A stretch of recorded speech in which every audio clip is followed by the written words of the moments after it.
Hey, what's up? It's Tati back with another review of Dark Side of the Ring. This time, Season 4, Episode 3, The Graham Dynasty. Now, before I do get into this review, I have to say that if you are someone going through any suicidal thoughts or having a hard time coping due to losing someone from suicide, I definitely have to say that there is help out there. There are many resources, and there are many people that have been able to pull through despite feeling like there is no hope.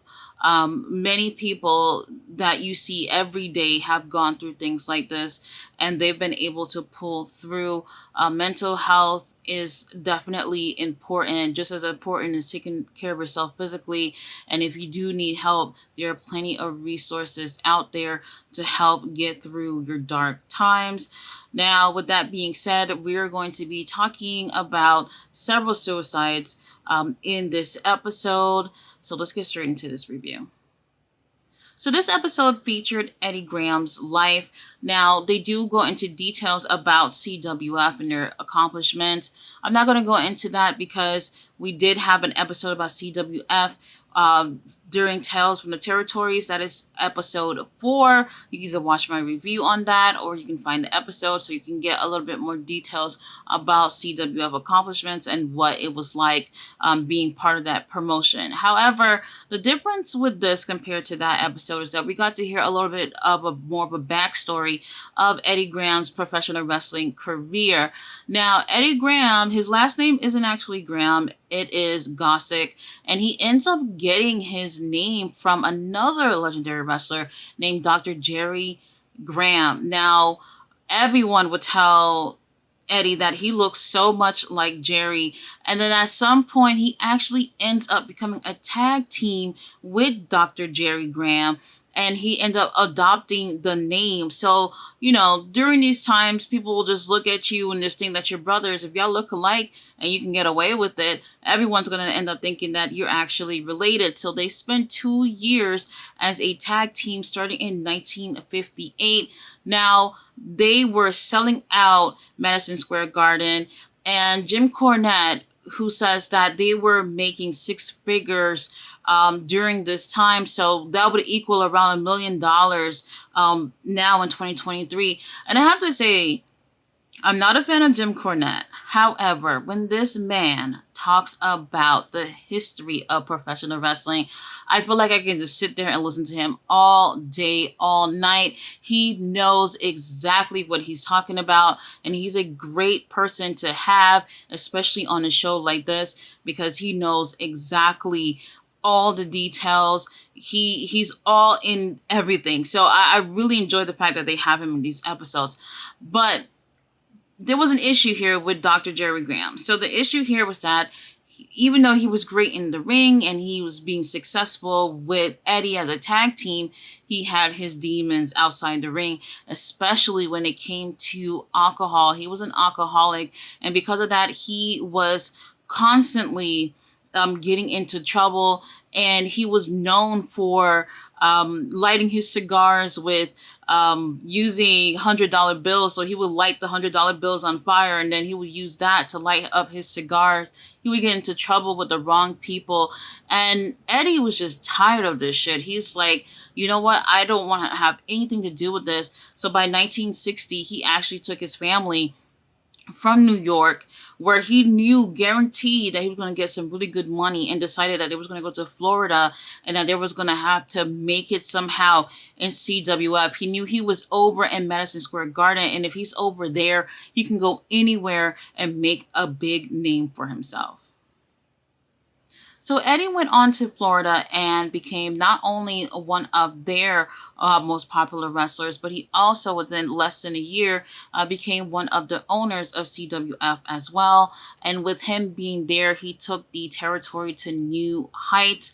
Now, he was also a prominent figure when it came to the National Wrestling Alliance as well. So no matter what decision needs to be made, everybody knew they had to go to Eddie Graham to make that happen. Now, meanwhile, we had Dr. Jerry Graham, who was falling deep into alcoholism and also having a lot of mental health issues. And by 1969, he did something absolutely insane. So he gets a phone call from the hospital and they're telling him that his mother is sick, and he's upset and he's like, hey, whatever's going on over there, my mama better make it alive. Then soon later, he gets a call that she had passed away. He shows up over there with a shotgun, a revolver, and a hunting knife, and he shoots towards the doctors. Now, he is absolutely livid that his mother, understandably, he's upset, he's lost his mom, but the way he went about it was definitely wrong. So after shooting towards the doctors, they do have reinforcements to come and restrain him, but he was able to get his mother's body off the gurney, put her on his shoulder, and ended up taking her home. He told everyone before he left that he just wanted to take his mama home and bury her himself.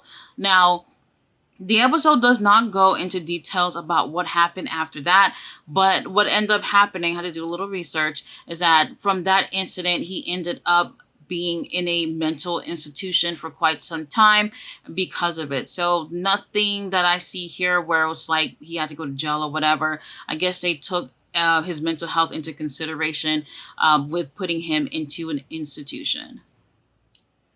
Now, whether if you were a nobody or if you were an up and coming star, everyone wanted to get their feet into CWF. They wanted to be able to train with Eddie Graham, one of the best in the business. Now, here's the thing though. Eddie was known for being a tough, no-nonsense trainer. If you do take a look back at the Tales from the Territory episodes, they go into details how Eddie, and along with other wrestlers at CWF, would deliberately hurt guys who wanted to break into the business.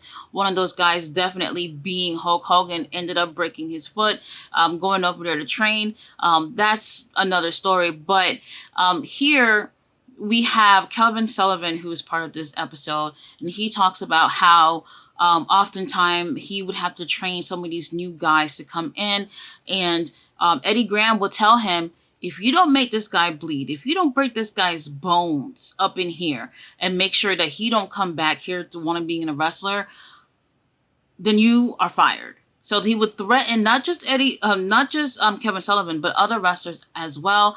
We had B. Brian Blair that was also there as well, talking about how Eddie had also threatened his job as well if he didn't break some of these guys' bones. Now, a lot of the guys who would come in to train are guys who are watching wrestling who often don't believe what they're seeing is real, probably think that it's fake or whatnot, and they think that they can come in the ring and hang with some of these wrestlers.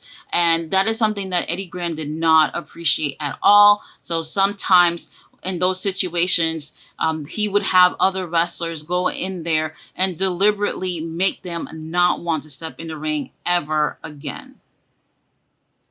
Eddie had a son named Mike Graham who had really big shoes to fill when it came to him breaking into the wrestling business.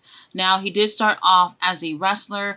Him being a promoter's son, he was definitely knowledgeable when it came to wrestling. And also, he was a great worker in the ring. However, he just could not live up to his father's accomplishments when it came to him being in the ring.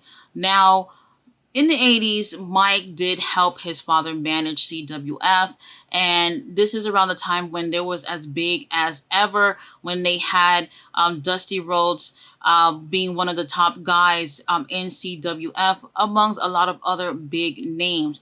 Now, by this time, Eddie was in his 50s. He decided to step away from the ring, step away from the business, and now he just wasn't in the day-to-day role when it came to what was going on in CWF. Now, with him having wrestling part of his life for as long as he can remember, now he stepped away from that and he was finding himself having a hard time doing anything but wrestling. So by this point, he was messing around with two women, including his wife and another woman, and having issues with that. He also had gotten into really shady business with some bad people, and he was dealing with that financially, and also having people basically gunning for him or whatnot from these shady businesses that he was in. But he started getting more into drinking alcohol and becoming drunk and having issues with how to contain himself when it came to drinking. So now Eddie's drinking problems have gotten out of control. He is upset that now that he's stepping away from wrestling, that people who would normally recognize him didn't recognize him since he was out of the limelight. And he started feeling like there probably wasn't much of a purpose for him since he was not, that prominent figure that he was when he was part of CWF. Now, when he turned 55, his granddaughter had asked him what did he get for his birthday, and he told her he got 55 years, not knowing that he was saying that 55 years is all he's going to live. It didn't take long after that before he actually committed suicide. On the day of Eddie's death, his wife had went out, and when she came back, she found him with 2 gunshot wounds, and the scene was too horrific to describe on the episode. Now, Mike Graham, who was at the Super Bowl during that time, he got paged and was told to call home that something had happened to his father, and he found out that his father had shot himself. Now, he did make it to the hospital, and the hospital staff let them know that, he's going to be on life support. So it's up to you if you guys want to pull the plug. And they decided to pull the plug so that he wouldn't suffer anymore. And then within 5 minutes, he had passed away. Now, definitely the family was grieving over his death and how that ended up happening. And, things became even more tough on Mike. Mike was still part of the day-to-day operations with CWF, and he was struggling to keep it going. Now, this was around the time where Dusty Rhodes had already left, and he went to Jim Crockett Promotions. And when he went to Jim Crockett Promotions, he took half of the damn roster with him. So now CWF is struggling. And they go into details and talk about how about a year before Eddie's death, he already knew that CWF was already crumbling. And that's probably one of the reasons why he ended up doing what he did, knowing that he probably was not able to save the business and, help it thrive. So, he ended up taking a step away from that. And unfortunately, his son could not do anything to help the business.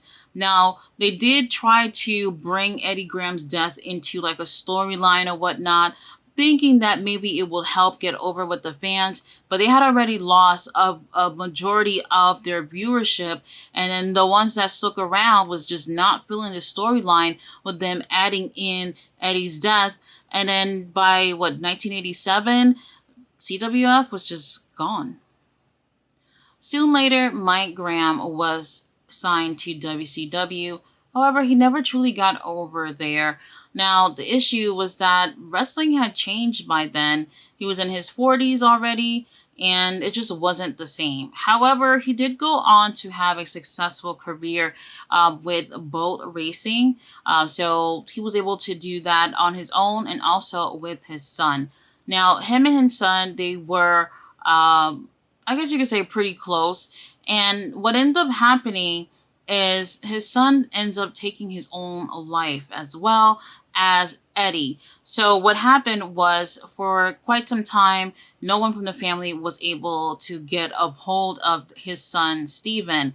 So he sends his daughter, Nicole, over to his home to see if he was okay. When she got there, she had discovered his body. He has some gunshot wounds, self-inflicted. So she ends up calling Mike, and Mike is absolutely in disbelief, and he went over there and he saw it himself, and he told his daughter that it was better that she had went and discovered his body, because if it was him, she would have had to prepare 2 funerals, because he would have ended up killing himself from having to discover his son's body.